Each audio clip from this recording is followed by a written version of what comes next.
So bahagya pang lumakas ang bagyong Agon at ito po ay nasa severe tropical storm category na. Balikan na natin yan.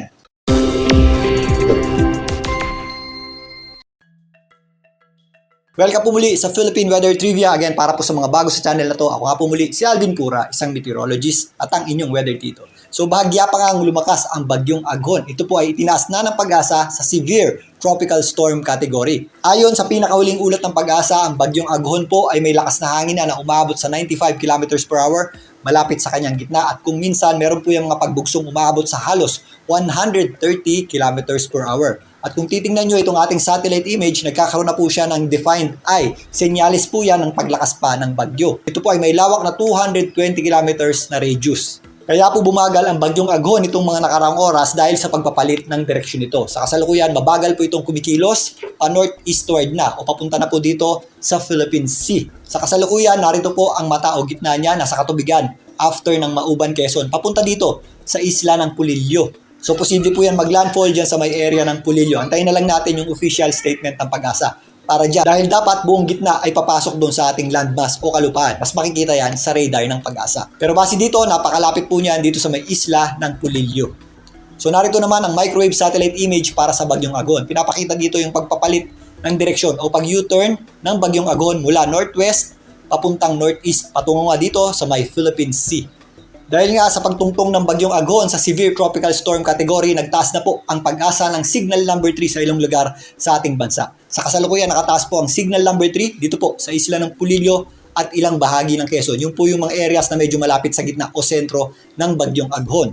Signal number 2 pa rin tayo dito po sa malaking bahagi ng Aurora, natitirang bahagi ng Quezon, kasama na po dyan ng Rizal, Laguna at ilang bahagi ng Batangas, maging dito sa hilagang bahagi ng Camarines Norte. Samantalang nakataas naman ang signal number 1 sa natitirang bahagi ng Camarines Norte, Camarines Sur. Ito pong ibabang bahagi ng Quezon, Marinduque, Romblon, kasama na po dyan ang ilang bahagi ng Oriental Mindoro. Signal number 1 din tayo sa natitirang bahagi ng Batangas, Cavite, Metro Manila, Bataan, kasama na po dyan ang Pampanga at Bulacan, maging dito sa ilang bahagi ng Nueva Ecija, kasama na rin po dyan ang Quirino at ito pong eastern section ng Isabela.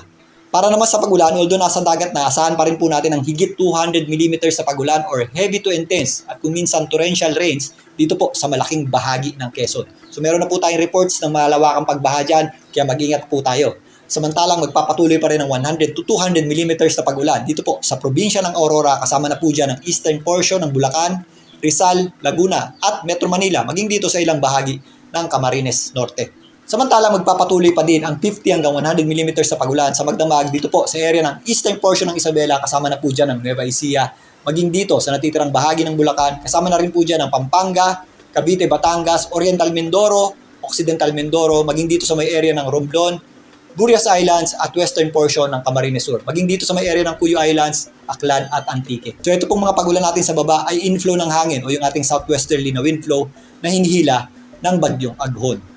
Ngayon, balikan natin itong official forecast track ng Pag-asa. Sa kasalukuyan nga, nandito na sa dagat ang bagyong Agon at nagsisimula na nga itong kumilos pa northeastward, palayo sa ating bansa, papunta dito sa may Philippine Sea. Pero dahil malawak po ang kaulapan niyan, sako pa rin po nito ang malaking bahagi ng Luzon. Kaya magpapatuloy pa rin yung ating mga pag-ulan ngayong magdamag hanggang bukas. Bukas ng umaga, ang bagyong Agon po ay maaaring nandito na sa eastern section ng Central Luzon hanggang dito sa eastern section ng Northern Luzon. Yan po ay posible pang lumakas at umabot sa typhoon category habang nasa Philippine Sea. Magpapatuloy po ang pagkilos niyan pa northeastward at bandang Tuesday, yan po ay nandito na sa eastern section ng extreme Northern Luzon. If makalayo na po yan, by Monday hanggang Tuesday, mababawasan na po ang ating mga pag-ulan sa malaking bahagi ng Luzon. So, galing po mag-check ng heavy rainfall warning advisory ng Pag-asa para sa inyong lugar. At makinig po tayo sa DRRMO ng inyong LGU if ever merong evacuation plan para sa inyo. At again, mag-ingat po tayo ngayong magdamag. Muli, ito po ang inyong Weather Tito para sa Philippine Weather Trivia. Magandang gabi po.